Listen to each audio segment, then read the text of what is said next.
Hey everyone, it's Nicky from Stealth Shampoo, and today we're here to talk about Marvel Powers United VR, and I'm going to attempt to help you answer the question, should I buy it? I'm going to present to you everything I think about this game, the good, the bad, the ugly, and I'll let you make the decision. But a couple things you should know about it. It is exclusive to the Oculus Rift, and it is $39.99 right now. Full disclosure, I was given a free copy of the game. Everyone you see me with also got a free copy of the game, and I did get to go see a private press briefing of Marvel Powers United VR, but I'm going to be as honest and as thorough as possible in this review to help you make a good purchasing decision. To be frank, I do not care about superheroes at all. I'm not a DC fan. I'm not a Marvel fan. My ability to name superheroes has increased ninefold since I started playing this game. I just don't care about Marvel, DC, superheroes, anything at all. So if you do, that's really a point in your book. But to me personally, and to some other people, these are just 18 different characters in this game that have different powers. They really don't have any backstory or significance to me personally. But if they do to you, if you've always wanted to play as Wolverine, the Hulk, Hawkeye, then that's a great reason for you to purchase this game, and it's one of its best merits, to be honest. Let's talk about the rest of the good parts of this game. It was in development for 2 years, and it's a really pretty game. It doesn't look like some dumb Unity and in this case it was made in Unreal, quickly thrown together game jam kind of thing. It is a pretty decent looking game. You can look up at the skyboxes, the foliage, the maps all have very distinct art themes that are, I'd assume, authentic to where the maps are actually from. Game looks good. There is a huge roster of characters. There are 18 characters and 9 different maps. There's a training mode, lots of content for you to unlock. There's cosmetics, loot boxes, not microtransaction loot boxes. It's a great way to show off your characters by getting costumes from these loot boxes. And things that come out of loot boxes are actually different meshes. So you get a different mesh of the Hulk. It's not like you putting on a stupid t-shirt onto the Hulk. So there's a lot of characters. There are a lot of maps. There's a lot of cosmetics. And the way you unlock them is by getting experience, which gets you loot boxes. You can get bone crates for completing objectives. And the unlockables are really taken advantage of. You can see them in the social lobby. You can see them in after you win a game. You'll be at a post-game kind of comic book screen where there's a mirror and you can see your character. There are a lot of cosmetics in this game, a lot of incentive to unlock them. There are victory poses, and the game really takes advantage of these new meshes. You can see them in the social lobby. You can see them in the game. And they're not just something you slap on and forget about. So lots of characters, lots of maps, lots of cosmetics. The IK that goes with these characters, which is in short how the bodies move in VR, pretty decent. It's not as good as Echo Arena or Echo Combat, because when I feel like I'm interviewing people in Echo Arena, Echo Combat, or speaking to my friends, they're very expressive. There's something missing from the Marvel IK, but it's not bad. If someone wants to dab, God forbid, or if someone puts their hands up or covers their face, it generally works. You're not just floating hands and floating controllers. The bodies look pretty decent. Speaking of which, the social lobby is great. It's awesome to sit down and chat with your friends, chat with the other 3 people in the lobby. You can get to know random strangers or troll random strangers if you're into that. Social lobbies in VR is something that Poonanners always pushes for, because if you don't want to play, if you're tired, you can still be in VR speaking to people, so it's great that they added that. Because this is an Oculus exclusive title, the touch controllers work great, everything's pretty intuitive. One cool thing you can do is when Black Bolt fires his ultimate, you can make the beam shorter or wider by moving your hands around the beam. The touch controllers work super well. In fact, in the lobbies, if you turn your hands a certain way, you can actually see the touch controllers in your hands, and then when you turn them back, they disappear and you see your hands. The touch controllers were designed for this game. This game was designed for the touch controllers. Works fantastically. The dialogue is plentiful. There's so much dialogue. When you log in as a certain character, as any of the 18 characters, there's multiple different greetings. When you're at the top of the leaderboard, your character brags and says different things. When you get kills, your characters interact. When you get revived, or when you need to revive, your characters will say different things.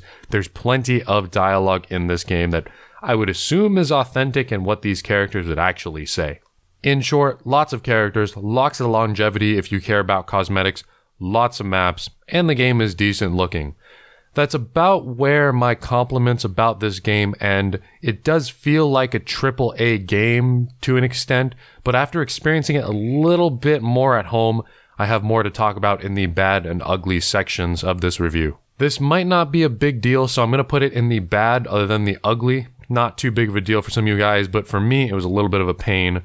Marvel Powers United VR is 53.48 gigs. That's the biggest VR game I own. I looked at some similar VR games. Sprint Vector is 6.8. Brass Tactics is 10.7.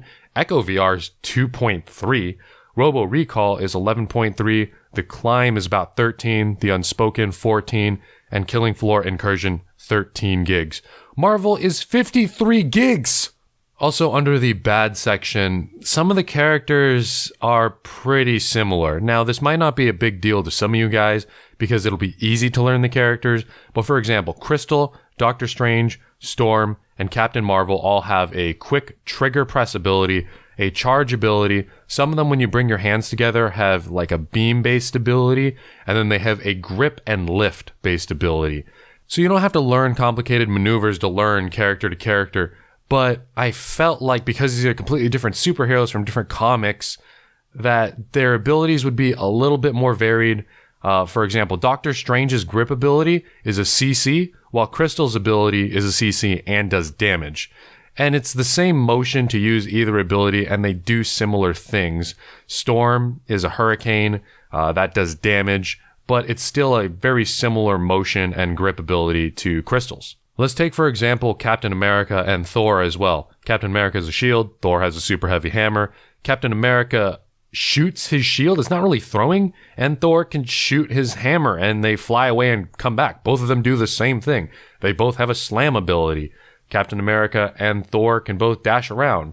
The characters are extremely similar when it comes to the classes, say the weapon-based characters versus the casting characters, versus the melee characters. Speaking of characters, another in the bad section, there is no inter-character dialogue. Now, there is a lot of dialogue, but these characters don't talk to each other. That feels like a real miss because this is Marvel Powers United VR, where all these characters are coming together for, well, I'm sure a lot of them haven't met before, and they don't really speak to each other. They all kind of just do their own thing. Lastly, in the bad section, this might not be a big deal to some of you, but to me, it is unbelievably annoying. The auto-aim is ungodly strong. I told this to the developers. What makes Hawkeye cool is that he's a great marksman with a bow. But when you play him, you don't need to aim at all. Your arrows will literally turn 90-degree angles to strike your opponents. You can hit things that you weren't even aiming for. The auto-aim is so strong. And as of this recording, there's no way to turn it off. It's really annoying. It tries to make the game accessible to newer players, but there's some people who can actually aim out there in the world, and we'd like this turned off. So it's very noob friendly, yeah, but I think even noobs would be like, wow, I don't even have to aim a Hawkeye's bow actually at all. I just have to shoot in their general direction. So it might be great for some people who don't want to put any effort into accuracy whatsoever, and it's great that it's inclusive in that way. But as far as actually trying to make it skill-based and rewarding, the auto-aim is just far too powerful. It's the strongest auto-aim I've had in any VR game I've played. Alright, so that was the bad section. Those are things that some people might not care about very much. You might have a lot of hard drive space, so the 53 gigs isn't too bad of a deal. The characters being similar is advantageous because you can use these same buttons and same abilities and it'll be familiar going from character to character. The auto-aim, some people who are complete potatoes probably will need, and the no inter-character dialogue isn't really that big of a deal even to me because I'm not particularly a Marvel fan. So everything in the bad section, it's not good, but you might be willing to overlook some things in the bad section that I just talked about. Let's talk about the ugly. These things are unacceptable. I did not experience them at the press demo because that's a closed environment over LAN. When I got my press copy and I was able to play at home, these are unexcusable. We need the developers to fix these. They promised post-launch support. They promised free DLC in the future, and these things need to be fixed immediately. First off, crashing. I only crashed once, but some of my friends crashed several times in the 4 to 7 hours we all played together. The crashing is unacceptable. The game doesn't seem optimized. We're getting a lot of Unreal Engine crashes. Not looking good on that front. The matchmaking is horrific. It is ungodly bad. Now, let me explain why it's horrible. So let's say Skits, who is one of my friends, starts a party. He sends invites to myself, Poonanners, and Rukerfelth. We need to accept those invites immediately, because what happens after you deploy your invites, the matchmaking starts to pick up. And if someone else joins, a random who's matchmaking at the same time, while we were invited, if we don't snipe the invite button immediately, they'll take one of our spots and there's no way to kick them. We had this issue when I was playing. The game was not public. There were 5 people online, and there was a 5th player who was AFK. Myself and 3 friends, so 4 total, were all trying to join the same game. Impossible, because this guy who was AFK permanently trying to find a match kept getting in our lobbies. For a 4-player co-op game, this is inexcusable, the fact that there is not a working party system. Call of Duty 4 in 2007 had parties figured out. So the fact that Marvel United Powers VR, a 4-person co-op game, has not figured this out, and I imagine it's worse. We haven't even tried to play today because we actually quit out of sheer anger last night that the matchmaking was so bad.